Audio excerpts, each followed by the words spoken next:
আসসালামু আলাইকুম। আজকে বন্ধে আইছি একটা বিশেষ কারণে। একটা কীটনাশক যেটা ব্যবহার করছিলাম, আগাছানাশক আরকি।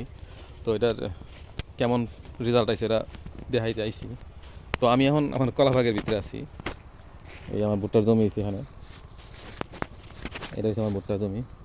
আর ওই পাশে আছে আরেকটা, ওই পাশে।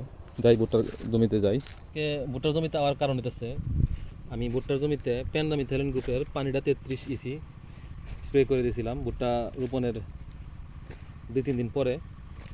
তো এটা হইতেছে আমার ওই কীটনাশকটা স্প্রে সারা জমি, মানে এই জমিতে স্প্রে করি নাই। তো এই জমিতে দেখা যাচ্ছে মোটামুটি ভালোই আগাছা হয়েছে। এই জমি রইতেছে পানিটা 33 ইসি স্প্রে করা জমি। এটা তো ঘাস হয়েছে, একবারে যে হয়েছে না তা না, তুলনামূলক কম হয়েছে, ওই জমির থেকে কম হয়েছে অনেক। তো এটা যার যার ইচ্ছা, কেউ ইচ্ছা করলে ব্যবহার করতে পারবেন, আর না ইচ্ছা হলে নাই, কারণ স্প্রে করতে পরিশ্রম হয়, তারপর কীটনাশকটা কিনতে হয়। এমন আহামরি কোনো পরিবর্তন নাই, ঘাস বা আগাছা দূরে হইতেছে আর কি।